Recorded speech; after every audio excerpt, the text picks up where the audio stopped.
Snow doesn't fall in this town the way it does in storybooks. Out here in northern New Mexico, winter comes as a thin, stubborn cold that slips through the cracks of old adobe walls, riding on desert wind and the smell of dust. Inside one of those small houses at the edge of town, a man named Graham Ellis was moving through his evening the same way he had moved through most evenings since his wife passed. Quietly, carefully, as if sound itself might break him. The light over the kitchen sink hummed, the kettle on the stove rattled. Graham stood alone, waiting for his tea, his shoulders rounded, not just from age, but from years of carrying a grief that never quite loosened its grip. In the next room, an upright piano sat against the wall. It was older than some of the houses in town. A few framed photos rested on top, their glass catching the dim light. The lid was closed, the keys hidden, like a mouth that had decided it was safer not to speak. Outside, the sky was bruising purple. Wind was starting to pick up, a rare winter storm rolling in over the desert. You could hear trash cans shifting, a loose shutter banging somewhere down the road. That kind of night, when most people turn on a movie or call someone they love, or just listen to the radio. Graham did none of those. He poured his tea, set the kettle aside, and stared at the piano from the doorway. Once, he'd been the kind of man who filled rooms with music. Now, the silence pressed back at him like a wall. Then, the first crack of thunder hit. It shook the old window panes and rattled the pictures on the wall. Graham flinched, more from surprise than fear. A second thunderclap rolled over the house, closer this time. The power flickered. Somewhere in the back of the house, a loose latch gave way. The sound that came next didn't belong to the wind. It was a sharp crash of wood against wood, followed by a scraping, skittering noise across the back porch. Graham set his mug down and went to check, half expecting to find a trash can blown over or a tree branch against the door. Instead, when he opened it, the storm all but stepped into his kitchen. Cold air rushed past him, carrying rain and the sharp scent of creosote. On the threshold, framed in the light from the kitchen, something small and wild staggered, lost its footing, and tumbled headfirst over the sill onto the tile floor. A bobcat. Soaped from ears to tail, fur clumped in dripping spikes, she slid on the wet floor and landed in a heap. For a long second, she didn't move. Then she stretched herself out, very slowly, like an actress taking her mark. Legs splayed, head thrown back, eyes shut tight. And she let out a long, ridiculous groan that sounded like pure tragedy. Graham's heart jumped into his throat. He had seen bobcats before, out near the arroyos and fence lines, all quick muscle and alert eyes. They were shadows, there and gone. This one was something else entirely. She lay there like the heroine in some old fairy tale, the moment before the rescue, as if she knew exactly how dramatic she looked. For a moment, the old man's instinct was to shut the door, to keep the wild outside where it belonged. But the desert has a way of teaching you about loyalty, about how living things look out for one another when the wind turns cruel. He grabbed an old towel from the hook and crouched down, moving carefully. Up close, he could feel the bobcat shivering. Her fur was icy. Her paws left little wet prints on the tile, her claws half out, not in threat, but in sheer effort to hold on. Her breathing was fast and shallow. Whatever journey had brought her to his door, it had taken nearly everything out of her. "Easy," he murmured, more to himself than to her. His hand hovered over her side, then rested there, gentle pressure through soaked fur. He could feel the rapid drum of her heart, a tiny, relentless heartbeat that wasn't ready to give up. For a man who had spent months wishing his own heart would just quiet down and stop hurting, that realization did something unexpected. He wrapped her in the towel and lifted her as best he could, surprised by the compact weight of her. Instinct begged him to call someone, anyone, so he dialed the only number that made sense. Doctor. Coleman, the town vet, who had patched up cattle, dogs, and the occasional wild visitor for as long as anyone could remember. By the time Graham carried the bobcat into the living room, the storm was pounding hard against the roof. Rain drummed a rhythm on the tin awning outside. Lightning flickered, briefly illuminating the piano. The scene felt almost unreal. An old man, a wild animal, and an instrument that once held all the sound in his life, now sharing one quiet room. He laid her on a folded blanket beside the heater. For a few seconds she lay stiff, eyes shut as if unconscious. Then the kettle in the kitchen whistled, high and sharp. Her ears twitched. One eye opened, slit thin. She turned her head toward the sound with the kind of slow, deliberate movement you'd expect from a performer about to deliver a punchline. Then, in a move that broke the tension clean in two, she rolled onto a side with a little huff, as if to say, "Well, that was exhausting," and tucked her paws in like nothing in the world was wrong. Something inside Graham cracked, but not in a painful way. It was like a frozen river beginning to thaw. At the clinic, under fluorescent lights and the antiseptic smell of rubbing alcohol, the bobcat gave her second performance of the night. Doctor Coleman guided her gently onto the iron scale, the kind that squeaks when it tips.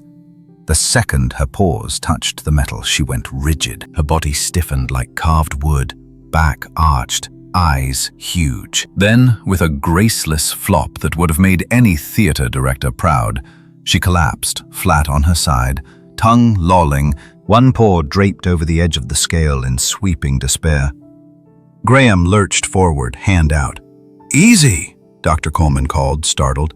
"I haven't even touched her yet." Before either of them could do anything, the bobcat snapped upright as if pulled by invisible strings. She leapt to the counter, found a half-eaten powdered donut on a napkin, and took a slow, deliberate bite. Powdered sugar dusted her whiskers as she chewed with obvious pleasure, tail curling in satisfaction. The two older men stared at her, and then at each other. The laughter that followed wasn't loud or wild. It was the kind that catches you off guard, rising out of your chest after being buried for too long. The kind that brings tears to your eyes. Not because anything is particularly funny, but because you suddenly remember what feeling light can be like. In that tiny exam room, with its metal table and humming light, something shifted. This wasn't just a wild animal anymore. This was a presence. A little theater star with paws and whiskers, staging heartwarming stories in real time. The sort of creature you only meet once in a lifetime, if you're lucky. Later that night, back home, Graham watched her settle near the piano as the storm eased outside. Her eyes traced the lines of the instrument, ears tilted toward its silent keys, as if she were listening for a song that hadn't yet started. He didn't know it yet, but this overdramatic rescue bobcat had just stolen more than the show. She had nudged open a door he thought was sealed for good. If you've ever had an animal walk into your life at exactly the wrong and right moment, you know that feeling. That small, quiet surge of hope you're almost afraid to name. Hold on to that as we move into the next part, where we'll step back into Graham's days before Sable arrived and see just how deep the silence had grown and why one soulful musical companion could change everything. Before a bobcat ever set one paw on that piano bench, the house was ruled by a different kind of animal. Silence. Not the peaceful kind. The kind that settles in when someone leaves and never comes back. The kind you start to mistake for safety, because at least it doesn't surprise you. Most mornings in Graham's desert house began the same way. A soft chime from the old clock over the fridge, pale light sneaking in around the curtains. The heater is clicking on. Graham would lie in bed for a moment, listening, hoping to hear another breath in the room, another body shifting under the covers. There was never another sound. He'd sit up, slow and careful, and swing his feet to the floor. The routine was muscle memory. The emotions underneath it were something else. In the kitchen, two mugs sat on the shelf above the sink, one with a tiny chip on the rim, one painted with blue desert flowers. That second one had been Lena's. Every day since she died, Graham still reached for both. He'd take them down, set them on the counter side by side, fill the kettle, and then catch himself. His hand would hover, caught between habit and reality. Then he would put the flowered mug back, gently, like it might bruise. People who love moral stories often talk about big moments of decision, dramatic turning points. But a lot of love and loyalty show up in small, repetitive movements like that. Putting one mug back on the shelf. Lying out one plate at the table instead of two. Choosing not to turn on the radio because you're not sure you can handle someone else's voice in the room. In the living room, the old upright piano waited. The wood had scars, the way all well-loved instruments do. A faint ring from a glass set down during a New Year's toast. A line of worn varnish where Lena had once tapped out rhythms with her fingernails when she was too tired to sit and play. Family photos watched from the top. A younger Graham at a wedding, his hands a blur over the keys. Lena leaning against the piano, barefoot, laughing at something out of frame. There was a time when neighbors used to say their house sounded soulful, like there was always a song happening, even between the notes. These days, the full board stays closed. Graham would dust around the picture frames, straighten one that leaned a little, and then move on. The piano had become more memorial than an instrument. A monument to a life that felt like it belonged to someone else. Some mornings, he'd sit on the bench just to stretch his back. His fingers would rest on the smooth wood, inches from the keys. Old calluses remained at the tips, ghosts of the melodies he used to know by heart. He would press one key sometimes, a soft C, and the note would hang in the air longer than it should, as if the room were hungry for it. Then the grief would rise, quick and sharp, and he'd shut the lid. If you've ever lost someone and found yourself avoiding the very things that used to make you happy, you might recognize this. Sometimes, when we stop doing what we love, it's not because the love is gone. It's because the emotions feel too big to fit in our chest. Touching the piano felt to Graham like ripping open a door he wasn't ready to face. On the kitchen table, a folded newspaper waited. He'd circle the classifieds with a pen, not really looking for anything in particular. There were ads for used trucks, yard tools, and a couple of lonely hearts in the back pages. And space to place your own listing. One afternoon, after a long time just staring at that blank rectangle, he picked up the phone and called the number. "Classifieds," a woman's voice said. "What can we put in for you today?" His throat tightened. I'd like to list a piano." He read the description he'd written out on a piece of lined paper, each word neat and careful. Vintage upright piano, well-maintained, warm tone, minor cosmetic wear, ideal for practice or home use. It sounded like any other object, a piece of furniture, nothing about the love songs Lena had whispered along to while he played. Nothing about the nights they hosted neighbors for potluck dinners and impromptu sing-alongs. Nothing about the simple, happy life that had once fit perfectly in this little house. The woman asked for his address, his phone number, and the price. When he hung up, the room felt smaller somehow, as if something had already been taken away. Later that week, a man from a nearby town came to see it. He was friendly enough, talked about teaching himself chords from online videos, and about wanting an instrument with character for his living room. He pressed a few keys, nodded at the sound. "Good bones," he said. "I can pick it up next weekend if that works." Graham watched this stranger touch the keys that had carried his whole married life, his grief, his joy, every quiet emotion in between. The idea of losing the piano, of losing that last physical connection to the life he'd shared with Lena, hit him in a way he hadn't expected. "Next weekend," he heard himself say. After the man left, the silence came back heavier than before. It wasn't just quiet now. It was a countdown. 7 days until the piano was left. 7 days until the house lost one more piece of its heart. He tried to tell himself it was the practical thing to do. He hardly played. The money could fix the fence, patch the roof. There are endless reasons to let go of old things. But some objects are more than wood and strings, or keys and hammers. They hold loyalty in them. Shared laughter, arguments, apologies. They hold the story of who we were when we still believed happy endings weren't just for fairy tales. That night, he lay in bed listening to the wind scrape sand along the side of the house. His chest felt tight, not from illness this time, but from a deeper kind of ache. He realized that selling the piano felt a little like choosing to step out of his own story before it was finished. Maybe you know that feeling. Maybe you've stood in front of an old guitar, a sewing machine, a pair of hiking boots, and thought, I guess that part of my life is over. Sometimes we walk away because it hurts to remember how much we loved something and who we loved it with. The next morning, he shuffled into the living room, sat at the bench, and lifted the fallboard. Dust shimmered in the air as he opened it. His fingers hovered over the keys, shaky and uncertain. The first chords came out rough, halting, but underneath the rust, there was still something warm, something soulful, something that didn't belong to the past alone. He played an old melody he hadn't touched since Lena's last good summer. It came back slowly, like a friend returning after a long drive through the dark. With each note, the house seemed to exhale. And just as the final chord faded, the desert wind rose.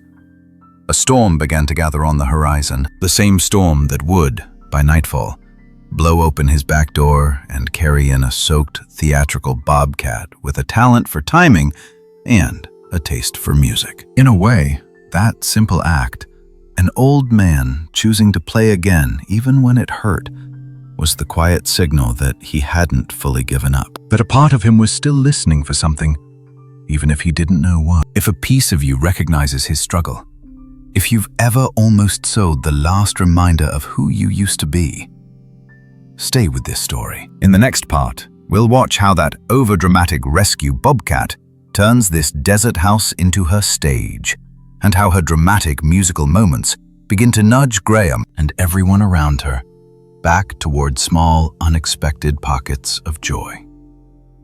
The first morning after the storm, the house woke up before Graham did, not because of the clock, not because of the heater, because of one single insistent piano note. Somewhere between sleep and waking, he heard it.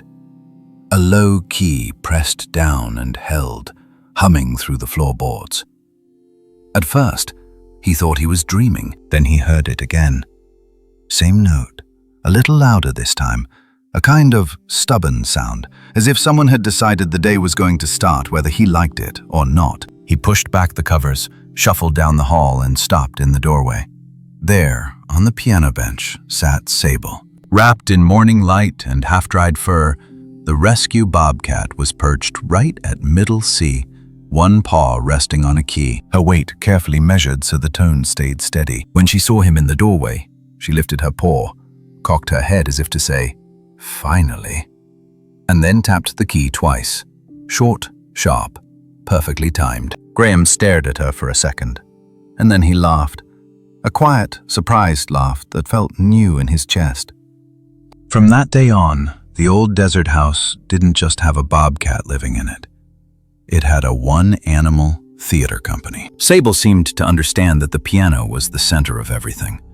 She claimed it the way some cats claim a cardboard box. That bench became her stage, her lookout, her favorite throne. If Graham tried to ignore it, she reminded him. If he lingered too long over his coffee, she hopped up, tested a few keys with the care of a critic, and chose one note to announce the morning. If he still didn't move, she added harmony, two paws now, a little discordant chord that somehow made the whole scene funnier instead of annoying. He started calling it her curtain rise. As the days passed, little moments like that began to stitch themselves into a routine. One afternoon, Graham came in from the yard and sank at the end of the couch, the spot where the cushion dipped just right. Sable was already there, curled in what had obviously become her favorite place, the corner with the best view of the fireplace and the piano. He didn't notice at first. He sat, tired, lost in thought. A few seconds later, he felt a gentle push at his lower back. Not claws, just firm pressure. He turned to see Sable standing on the couch behind him, using her hind legs to slowly, steadily nudge him forward. Eyes narrowed with the seriousness of a director correcting a missed mark. When that didn't work, she hopped down, walked around, and sat directly in front of him. They stared at each other. Then, with the precision of a seasoned actress, she let herself fall sideways onto the rug, paws in the air, head tilted back. She released a long, heavy sigh that sounded exactly like disappointment. It was ridiculous. And it was perfect. Graham slid over to the other end of the couch without a word. Instantly, Sable sprang up, circled once in the warm dent he'd left, and tucked herself into a contented ball. Tail wrapped just so. Show over. Seat reclaimed. These weren't just cute antics. They were tiny, heartwarming stories playing out right in front of him. Each scene carried its own quiet message about love, loyalty, and the way two very different lives were slowly learning to move around each other. The most soulful moments, though, happened when the piano lid was open. One evening, the desert outside was turning that deep blue it only gets after a hard day of sun. Graham sat at the bench, hands hovering over the keys. Sable took her place beside him, close enough that he could feel her warmth at his elbow. He started to play. The first chords were simple, an old progression he'd learned as a teenager, something his fingers remembered even when his mind felt tired. As the notes filled the room, Sable's tail began to move. Slow at first, then settling into a steady beat against the wood of the bench. Tap, tap, tap. A living metronome with whiskers. When he drifted off-tempo, thinking too much instead of feeling, her tail stopped. She turned her head, eyes on his hands, ears slightly angled back. He corrected himself. Her tail resumed. At some point, he realized he was breathing differently. The shallow, anxious breaths he'd grown used to had deepened. His shoulders, usually tight, had dropped. His back still ached, his hands still shook a little, but the pain sat beside the music instead of on top of it. It wasn't just him either. When friends called to check in, he'd sometimes leave the phone on the table while he played. Later, they'd mention that for the first time in a long while, just listening to him made something inside them soften. One neighbor said she sat in her car in the driveway and cried for a while, not from sadness, but from the relief of feeling anything at all. Music had always been his craft, but with Sable listening so intently, ears twitching, tail keeping time, it became something more like medicine. Not a cure, but a comfort. A way to keep moving forward on the days when grief felt heavy and the world seemed too sharp. Of course, Sable didn't spend every minute in deep, soulful contemplation. She had a flair for the dramatic that fit the title of this inspirational story almost too well. Take the biscuit incident. Graham had always kept a certain brand of plain, slightly sweet biscuit in a jar. Over time, Sable had decided they were acceptable, especially if he snapped one in half and pretended she wasn't getting the bigger piece. One week, the store ran out. He brought home a different bag, different smell, different crunch. He offered her one, and she took it politely, because kindness goes both ways. She chewed once, twice, then froze, eyes wide. The biscuit dropped from her mouth in exaggerated slow motion. She staggered backward, paw to chest, and collapsed against the kitchen cabinet like a character in an old western. For a second, Graham's heart lurched. Then he saw the one eye cracked open watching him.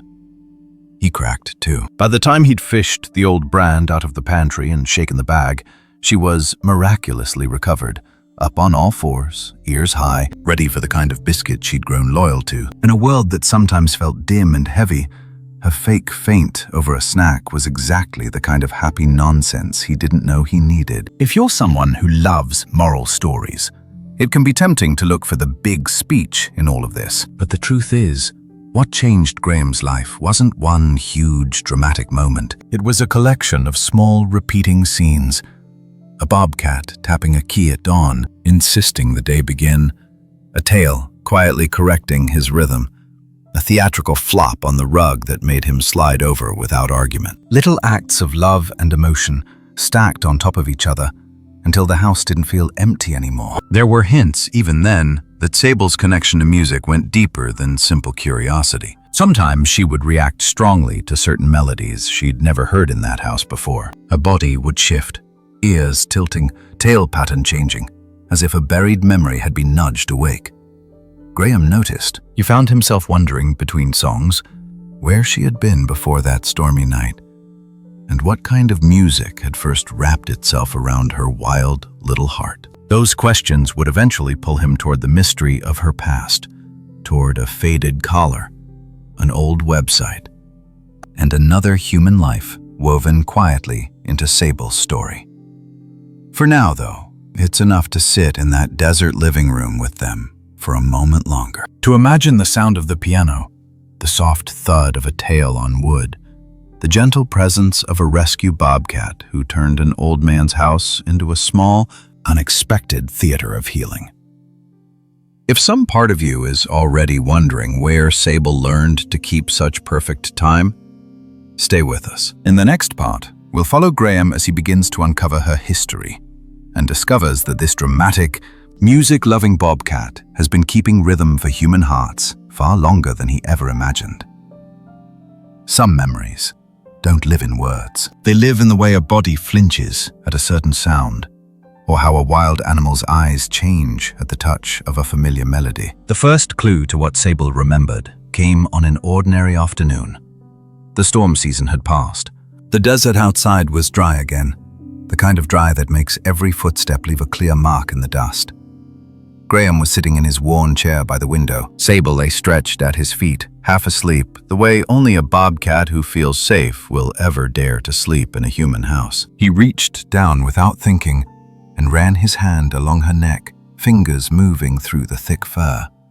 He'd done it 100 times before, a simple act of kindness. This time, his hand caught on something, a thin, rough edge. Not fur, not skin, leather. His fingers paused. He parted the fur carefully and found a narrow strap, worn almost the same color as Sable's coat. It was so buried that if you didn't know to look for it, you'd never see it at all. A small metal tag lay against her skin, dull with age. He swallowed. "Well now," he murmured, more to the room than to her. "Where did you come from?" He eased the strap around until he could see the tag. No phone number, no name, just a short code and a tiny web address. The letters so faded, he had to tilt it toward the window light to read them. A lot of moral stories would have Graham hop straight onto the computer and discover everything in one click. Real life, especially out in the quiet parts of America, moves more slowly than that. First, he called Dr. Coleman. Then, a couple of days later, he found himself sitting across from a woman in a faded uniform at the vet's office. Ranger Lopez had the steady, grounded presence of someone who'd spent a lot of time in the open air, watching wild things live and die on their own terms. She listened while Graham explained about Sable's arrival, her theater star performances, and her strange love for music. He showed her the tag. She turned it over in her hands, nodding.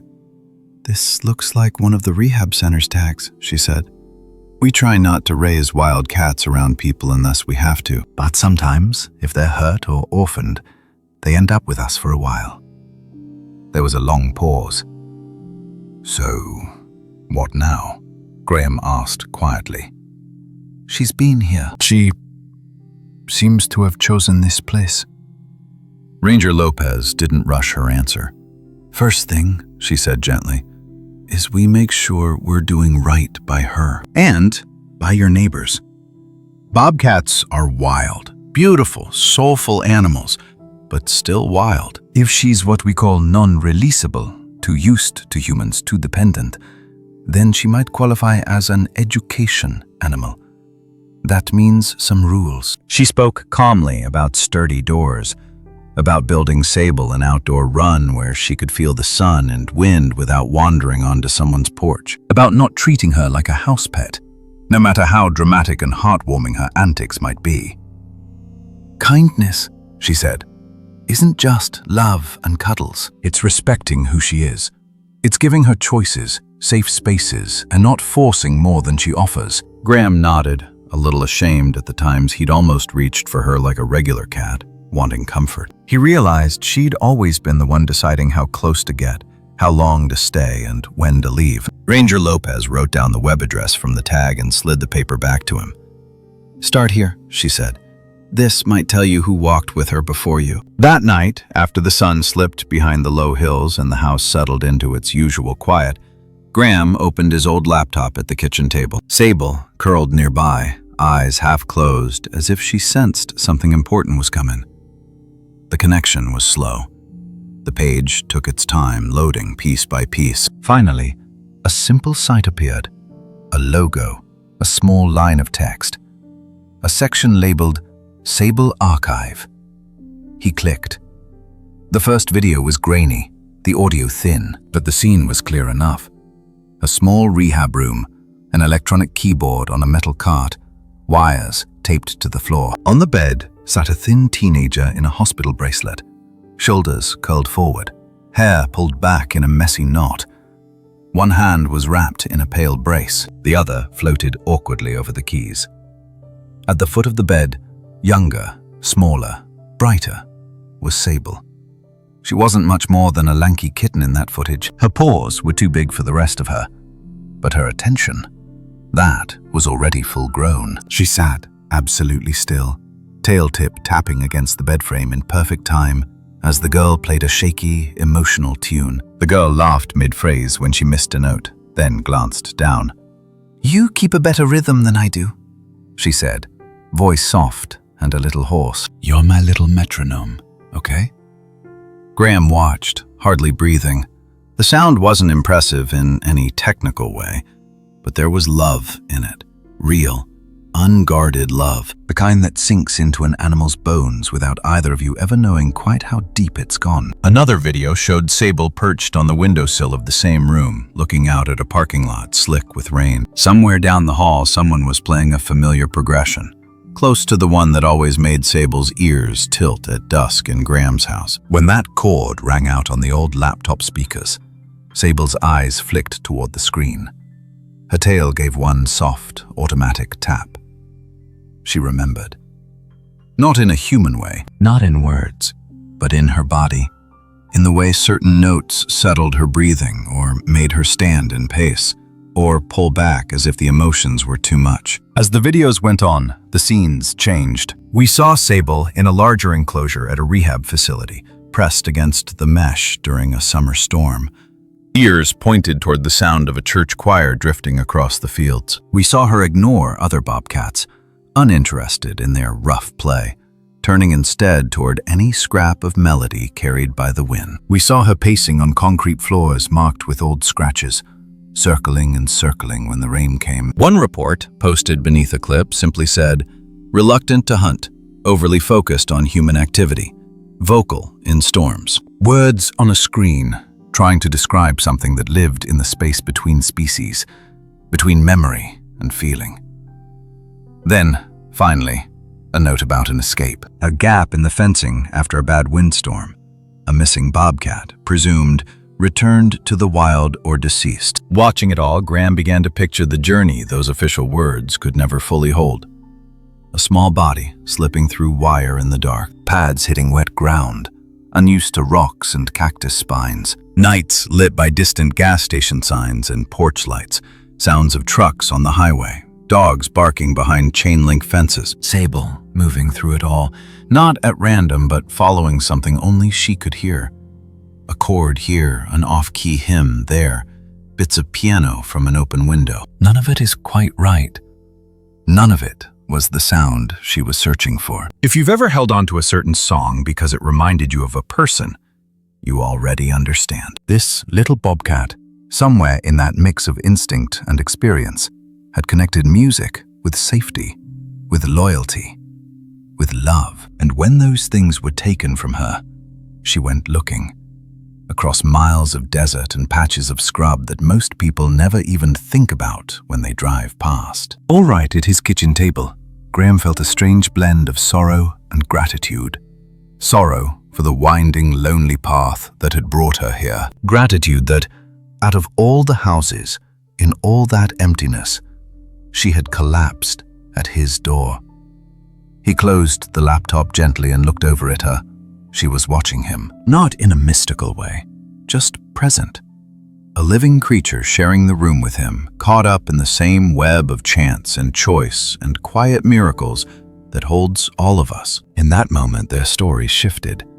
He wasn't just the man who had rescued a dramatic bobcat. He was the second human in a chain of care that stretched back through hospital hallways and rehab enclosures and desert storms. A link in a longer tale of kindness and loyalty. One of those heartwarming stories you'd almost call a fairy tale if it didn't feel so real. But there was still one missing piece. The girl in those videos. the one whose uneven music had written itself so deeply into Sable's memory. As this inspirational story continues, we'll leave the desert for a bit and follow the echo of a song out into the wider world. To a small city apartment where a woman with tired hands hears a familiar rhythm through tinny speakers and realizes her old companion may have found a new home. If that thought stirs something in you, if you've ever wondered what became of a soul you once loved, stay with us for the next part as Sable's past and present begin to meet. Long before Sable was stealing scenes in that adobe house, her stage was very different. It was a hospital hallway, not the shiny kind from TV dramas, the quieter kind, with scuffed linoleum, soft shoe squeaks, and the constant low hum of machines doing their steady, unseen work. Hundreds of miles away from the desert, in a small city, a woman named Tessa sat at her kitchen table late one evening, rubbing her wrists. The day's work at the office had left her hands tired, that deep, aching kind of fatigue that never quite disappears once your body has gone through more than its share. She opened her laptop, more out of habit than intention. The glow lit the small room, picking up the faint scars along her fingers. Faint reminders of surgeries, therapies, and long years spent trying to convince uncooperative muscles to do what music once asked of them so easily. Her cursor wandered. Somewhere between emails and the news, she saw a headline shared on a small rehab center's page. A simple title, nothing flashy. Rescue bobcat keeps time to piano in New Mexico desert. There was a tiny thumbnail image, a bobcat on a bench, one paw poised like she was about to comment on the performance. Tessa's breath caught in her throat. No way, she thought, but her hand moved anyway. Click. The video opened in Graham's living room, the old piano, faded curtains, and there, exactly as she remembered, and somehow entirely knew, was Sable. Her sighs, her markings, the way she sat so still while the first soft, soulful chords came from the keys. Tessa's heart knew before her mind caught up. When Sable's tail began to tap in time, something inside Tessa that had been locked away for years simply gave. Back in another chapter of her life, Tessa's stage had been that rehab room in the hospital. She'd been in her early 20s, old enough to sign her own consent forms, young enough to believe she was supposed to be invincible. Her hands had other plans. An autoimmune condition had slowly turned fluid motion into something jerky, unpredictable. Fingers that once flew over keys now hesitated, dropped notes, trembled. For a pianist who had grown up living inside music, it was like losing the language she used to speak to the world. The rehab center had an old keyboard on a rolling cart. A physical therapist had encouraged her to use it as part of her treatment. It'll keep the muscles talking to each other, he'd said, and it might keep your heart a little lighter too. That's where Sable first entered her story. The little bobcat had been brought in after a car strike on the edge of town. She healed quickly, but something in her gravitated toward the music wing. Staff tried to keep her in her enclosure, but any time a door was left ajar, they'd find her curled up outside the therapy rooms, listening. Somehow Sable started ending up in Tessa's sessions, not on the bed, that was against the rules, but at the foot of it, or on the low window ledge, always within sight of those unsteady hands. When Tessa played, no matter how uneven, the bobcat's tail kept time. Not perfectly, not mechanically, just faithfully. On nights when pain kept Tessa awake, she'd shuffle slowly down the hallway with a nurse, past darkened rooms and blinking monitors, to that little therapy space. If Sable were loose, she'd be waiting. If not, she'd arrive within minutes, as if some thread tied to the keyboard tugged her there. Those were the kind of heartwarming stories the staff told each other in the break room when the work felt heavy. A wild animal, loyal to a struggling musician, a tiny patch of love and comfort in a place that saw a lot of hard endings. Years later, sitting in her apartment with the laptop glow on her face, Tessa watched the desert video and felt that whole chapter rush back. Not as a sharp pain this time, but as a wave of emotion she hadn't let herself feel in a long while. On the screen, Graham's hands moved more slowly than hers ever had, careful and deliberate. Sable sat beside him, Very much the theater star now, tail tapping with the same steady rhythm. When he reached a certain progression, one she used to play on that rehab keyboard, Sable's ears twitched. She lifted her head just slightly. Tessa's eyes filled. "That's you," she whispered to the empty room. "You remember?" The audio wasn't perfect. The room creaked. A dog barked faintly outside, but underneath all that, something soulful was happening. Not a concert, not a polished performance, just a man willing to play through his own ache, and a bobcat whose loyalty had carried her across landscapes most of us will never see. After the video ended, Tessa stared at the little progress bar for a long time. Her phone buzzed on the table. It was her older brother checking in. "You sound different," he said after a minute of small talk. "Do I?" she asked, trying to sound casual. "You do. What happened?" She hesitated. Then the words came out in a rush.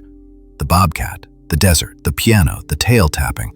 Her voice shook when she said Sable's name out loud for the first time in years. Her brother didn't try to give her a moral or tell her what this inspirational story meant.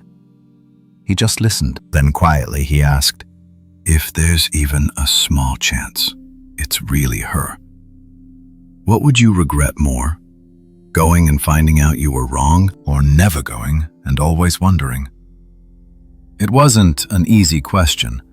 Love and fear rarely are. Tessa looked around her apartment. The tidy counters, the muted art on the walls, the keyboard under a dust cover in the corner. She'd built a life after the hospital, a safe one. Work, grocery lists, appointments, stability, but very little music.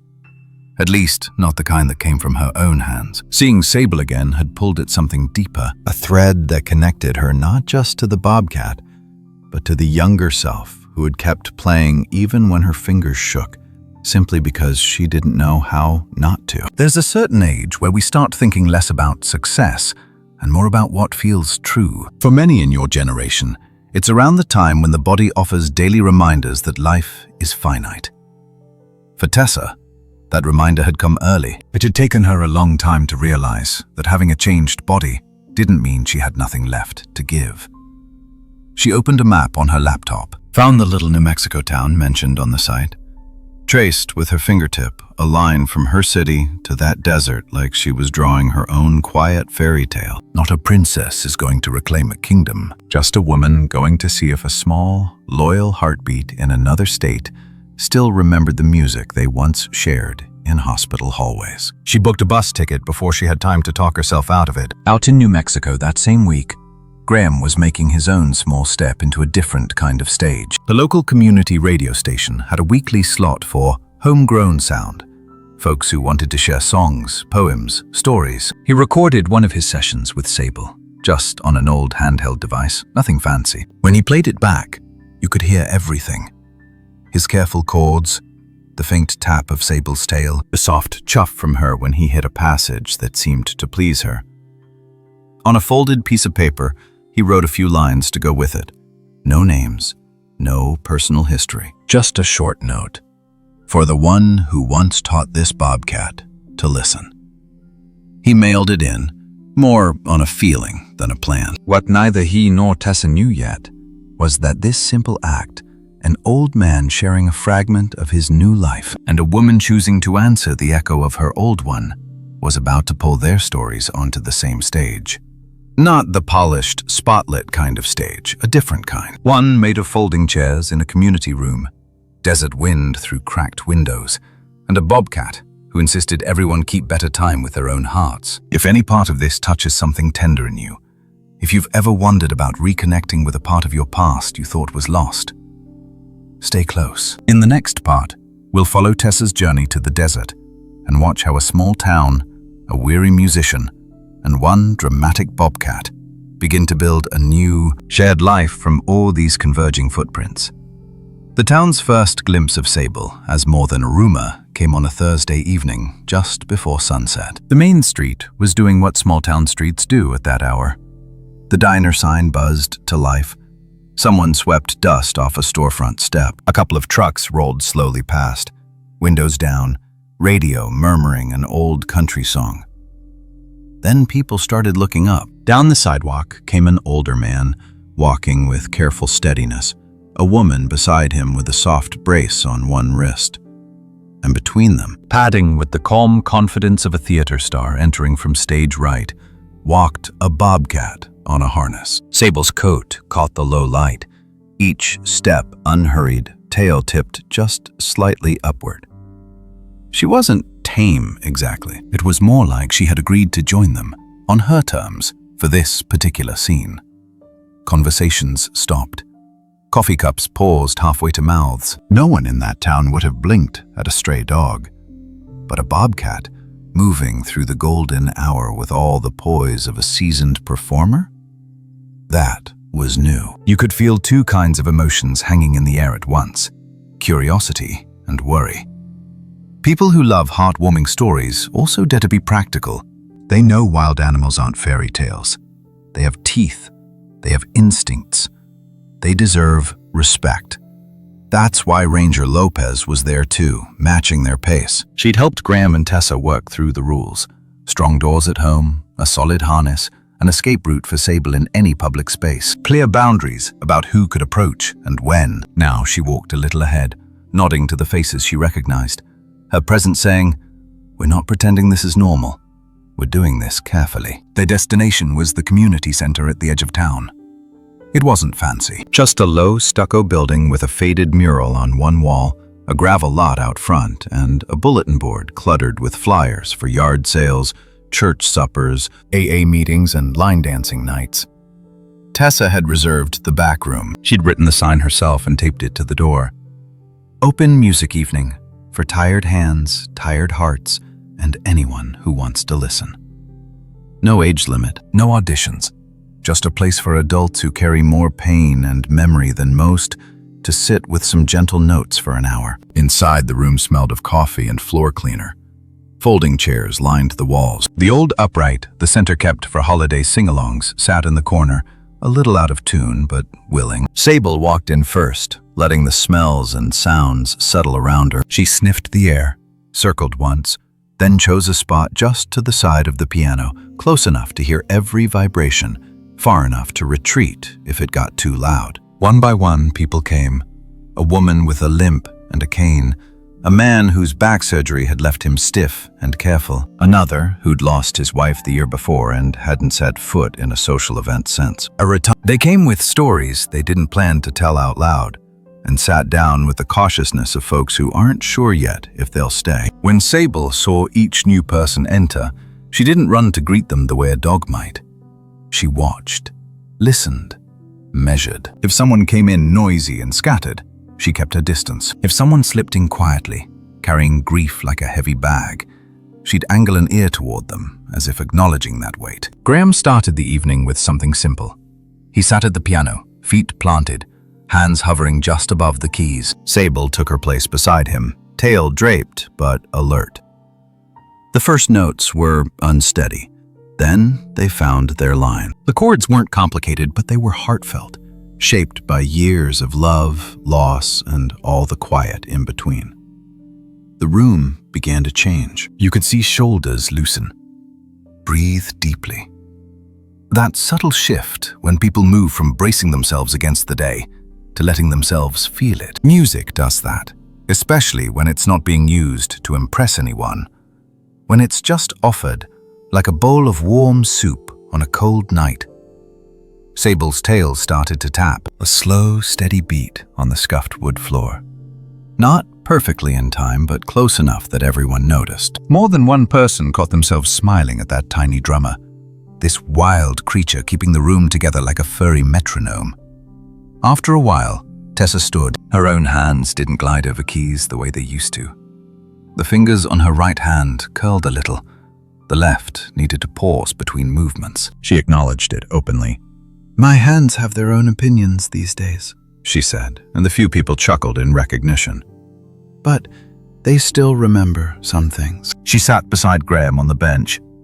Slowly, they shared the keyboard, he carrying the lower notes, she picking out a simple melody above. Sable watched every motion, tail adjusting with the shifts in tempo, ears tuning to the familiar patterns of a song that had once lived in hospital walls. Then came the moment that turned the evening from interesting event into something the town would talk about.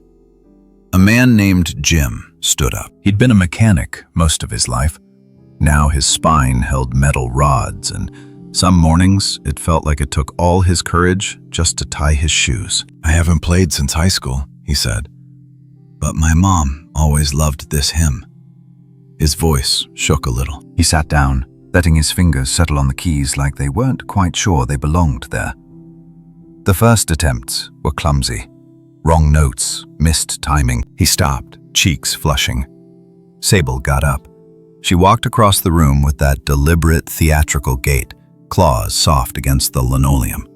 The whole room watched. She hopped up onto the far end of the bench, away from his hands, and sat facing him.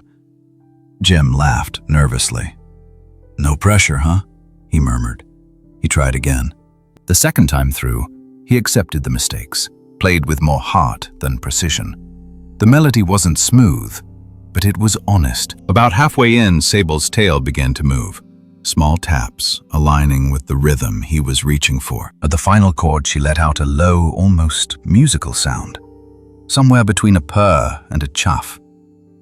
You could feel the shift in the room. Nobody said anything about lessons or morals. They didn't have to. Everyone there understood that something meaningful had just happened. A man with a repaired spine, a tune dusted off from decades ago, and a rescue bobcat granting what felt like a quiet, furry nod of approval. When the break came, people approached carefully, following the rules Ranger Lopez had explained. No sudden movements, no crowding. Hands kept to themselves, unless Sable approached first. Sometimes she did. If someone sat alone in a corner chair, arms wrapped protectively around themselves, Sable might drift near, lie down just within reach, eyes half-lidded. No contact demanded, just presence offered. The kind of love that doesn't push. If someone became too loud, or too many eyes pressed in on her at once, she removed herself, calmly walked to the doorway, sat where she could see everything but wasn't in the middle of it. Graham and Tessa noticed and adjusted. Softer voices, fewer hands reaching, more space. In that way, she taught the room about boundaries without anyone giving a lecture. By the end of the evening, the community center felt different, not transformed into some grand cathedral of art, but warmed, human, soulful. A little pocket of the world where kindness and loyalty had taken physical form in the shape of an old piano, a weary pair of musicians, and a bobcat who acted like a theater star but moved with the instincts of the wild.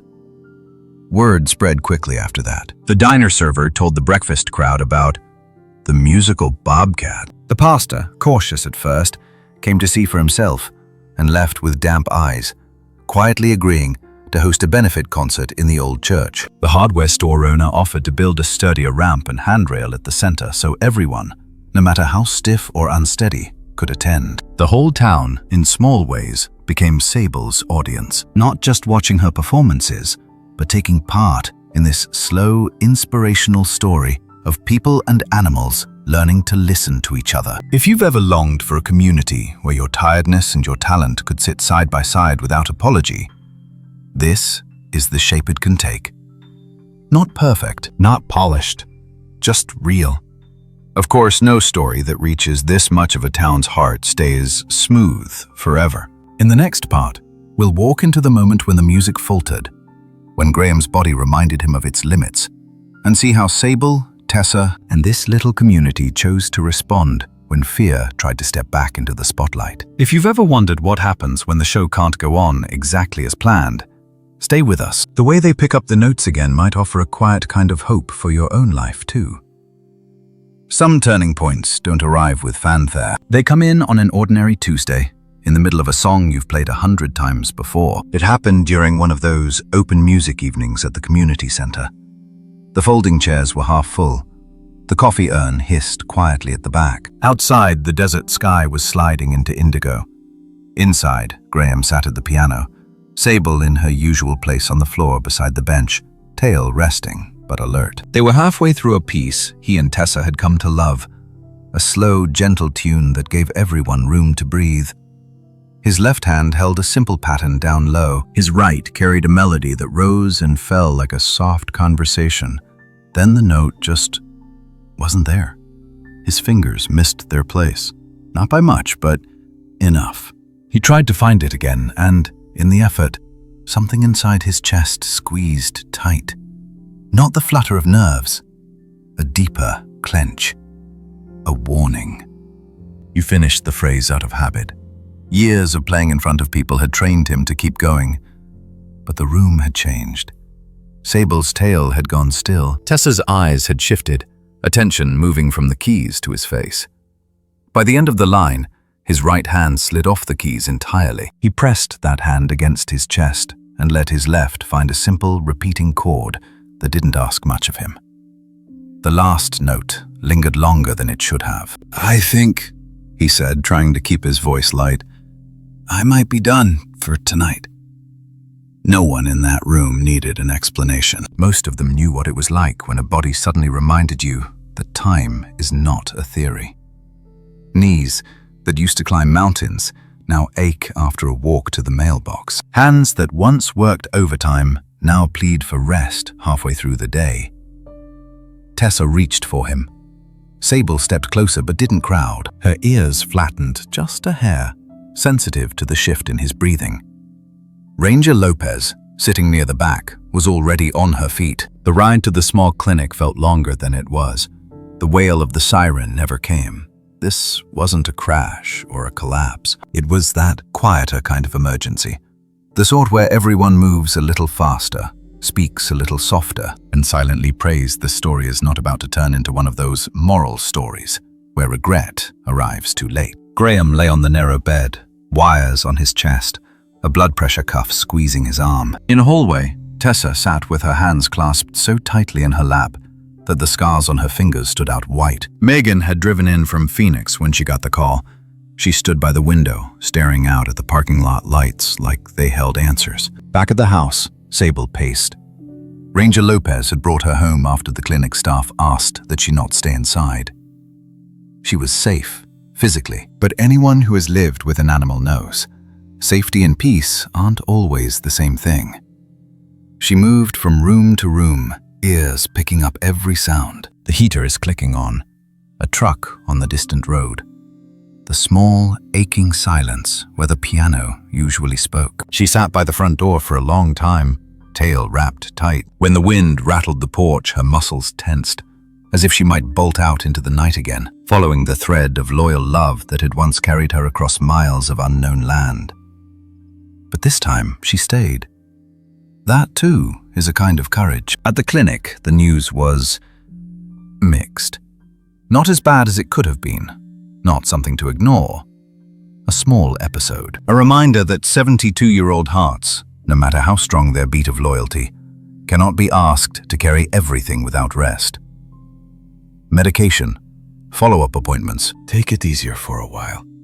The kind of instructions that sound simple until they brush up against the parts of us that don't want to slow down. Later, when the monitors were unhooked and the room had settled, Megan sat by the bed, her voice low.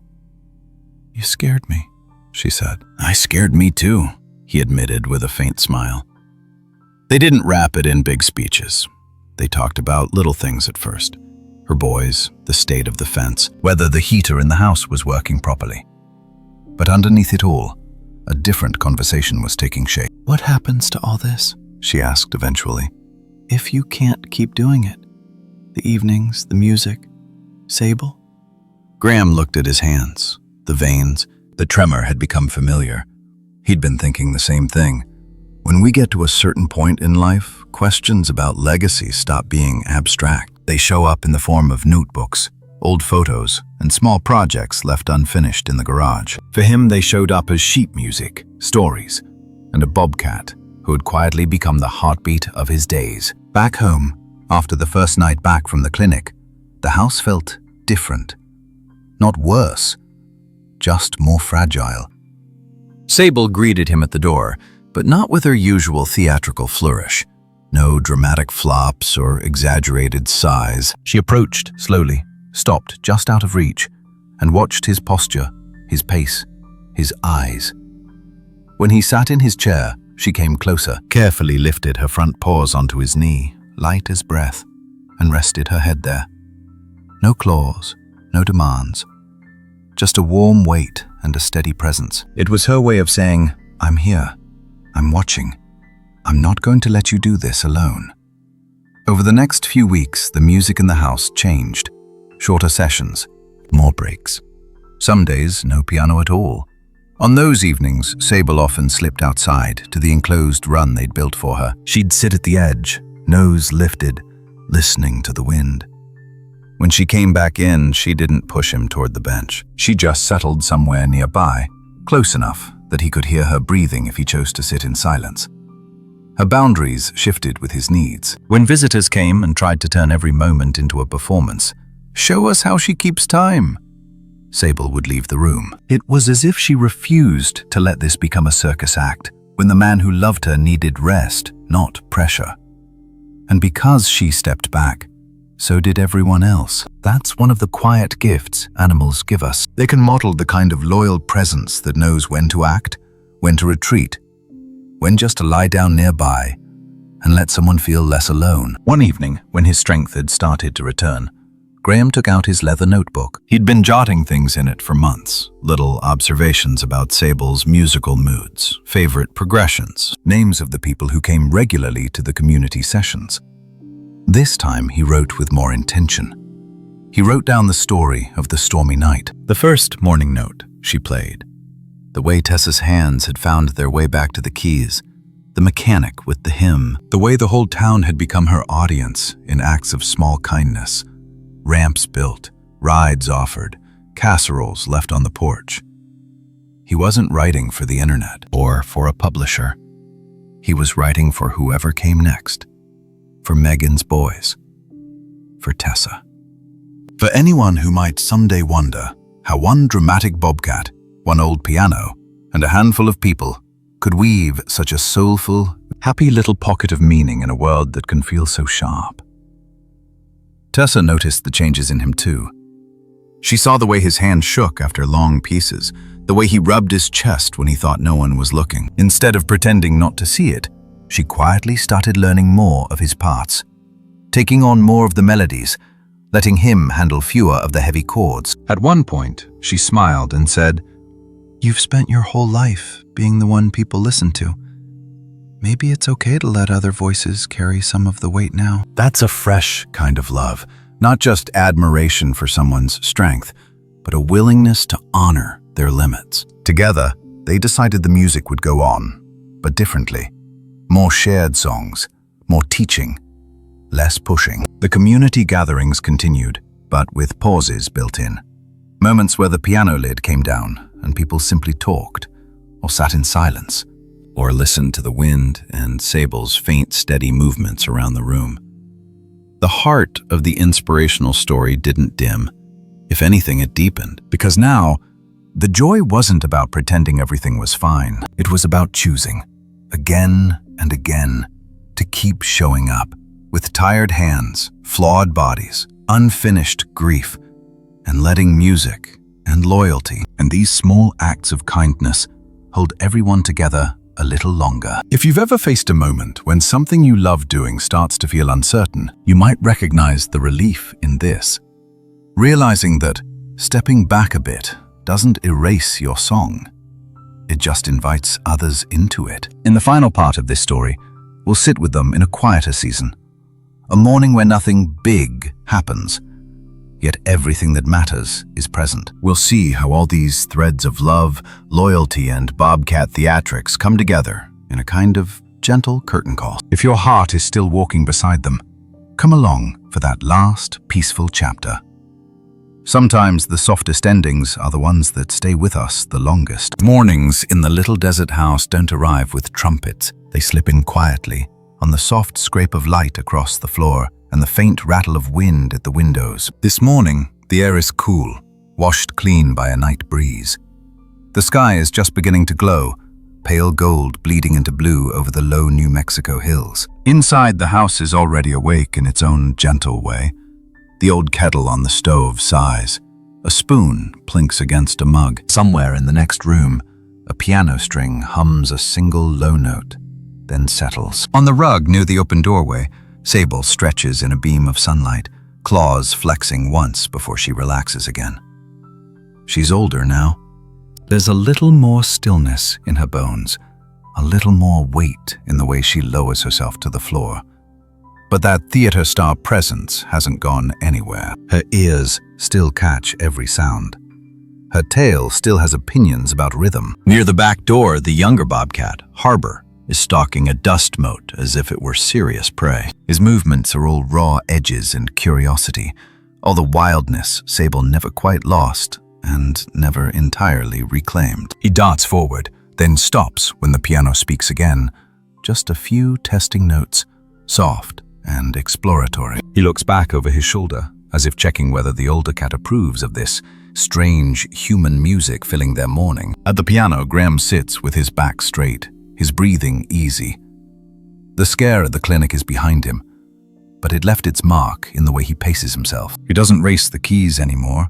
He doesn't try to prove anything. Every note he plays now feels like a small thank you for one more day, one more sunrise, one more chance to let something soulful move through his hands. Tessa leans against the doorway with a mug, listening. Her own hands rest in her lap, fingers curled, scars pale in the soft light. Some days she plays. Some days she just listens. Today, she's happy to be the audience for a while. Years ago, that would have felt like failure. Now it feels like a different kind of stage. One where presence matters more than performance, where loyalty to the moment is worth more than flawless technique. Sable pushes herself up and pads to the bench. She doesn't jump all the way up the way she used to. Instead, she takes a place on the floor beside Graham's feet, close enough that her shoulder brushes his ankle. The first steady phrase of music rolls out across the room, gentle and unhurried. After a few bars, her tail begins to tap. 3 beats, then a pause. 3 beats, then a pause. Not rigid, just enough to say, "I'm here, I'm listening, you're doing fine." Harbor inches closer, drawn despite himself. He settles at a distance Sable finds acceptable. Far enough not to crowd, close enough that the vibrations from the low keys buzz faintly through his paws on the wood. His eyes are wide, taking in the strange sight of a wild cousin acting like an old conductor in a desert living room. It's a small thing, this scene. No banner across the screen, no big speech. Just a man, a woman, and 2 bobcats sharing a quiet, heartwarming story.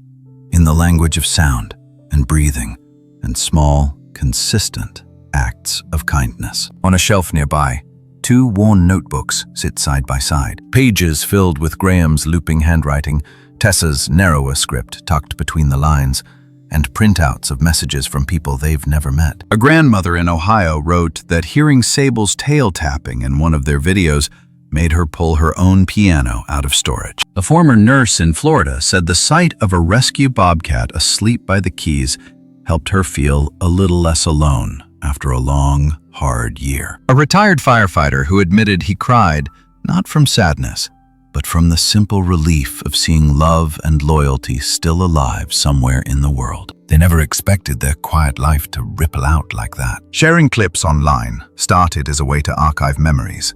A record of the way Sable leaned into certain chords, of Harbor's first hesitant entrance into the room when the piano lid lifted, of the way his music softened the edges of their days. But somewhere along the way, those little pieces became moral stories in their own right.